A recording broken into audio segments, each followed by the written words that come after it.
ಇರುತ್ತೆ, ಊಟ ಇದೆ. ಏನಮ್ಮ ಹಂಗ ಮಾತಾಡ್ತೀಯಾ? ನಾನು ಯಾರು ಗೊತ್ತಾ? ನಮ್ಮ ಆಸ್ತಿ ಏನು? ಹೋಗ್ಲಿ ಬಿಡಿ, ಏನೋ ಮಾತುಗಳು ಎಷ್ಟು ಬೇಕಿತ್ತಲ್ಲ. ಎರಡು ಊಟ ಪಾರ್ಸಲ್ ಮಾಡಿ. ನಮ್ಮ ಬಾಸ್ ರಾಹುಲ್ ಬಾಸ್ಗೆ ಊಟ ಚೆನ್ನಾಗಿರ್ಬೇಕು. ಏನ್ರಮ್ಮ ನೋಡ್ತಾ ಇದ್ದೀರಾ? ಏನ್ ಹಿಂಗೆ ನೋಡ್ಕೊಂಡು ನಿಂತಿದ್ರ? ಹೋಗಿ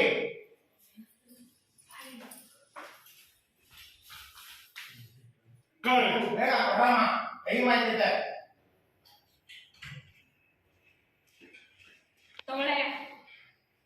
ಹಲೋ, ದುಡ್ಡು ಯಾರು ಕೊಡ್ತಾರೆ? ದುಡ್ಡು ಮರ್ತೋಗ್ಬಿಟ್ಟೆ, ತಂದ್ಕೊಡ್ತೀನಿ. ರೋಸ್ ಹಾಕಕ್ಕಾಗುತ್ತೆ, ದುಡ್ಡು ಕೊಡಕ್ಕಾಗಲ್ವಾ? ಅಯ್ಯ ಇರಮ್ಮ, ತಂದ್ಕೊಡ್ತೀನಿ. ಅದ್ಯಾಕ ಮಾಡಿ ಯಾಕೆ ಎಷ್ಟೊಂದು ದಿನದಿಂದ ಮಾತಾಡ್ತಾ ಇದ್ದೆ. ಮೊದಲೇ ನಾವು ಗೌರವ ಈ ಕೆಲಸ ಮಾಡಬೇಕು ಅಂತಂದ್ರೆ ನೀವು ಜೋರ ಮಾತಾಡಿದ್ರೆ ನಮಗೆ ಕಷ್ಟ ಅಲ್ವಾ?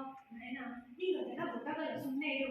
ನಾವು ವಿನಯವಾಗಿ ಮಾತಾಡಿದ್ರೆ ನಮ್ಗೆ ಈ ಕೆಲಸ ಏನು ಗೊತ್ತಿಲ್ಲ, ಹೊಸಬ್ರು ಅಂತ ಅನ್ಕೊಂಡ್ಬಿಟ್ಟು ನಮ್ಮ ಮೇಲೆ ಸವಾರಿ ಮಾಡ್ಬಿಡ್ತಾರೆ. ನೋಡಿ ದುಡ್ಡು ಕೊಡೋದು ಇವಾಗ ದುಡ್ಡು ಕೊಟ್ಟೆ ಹೋದ, ಕೊಡ್ತೀನಿ ಅಂದ್ರೆ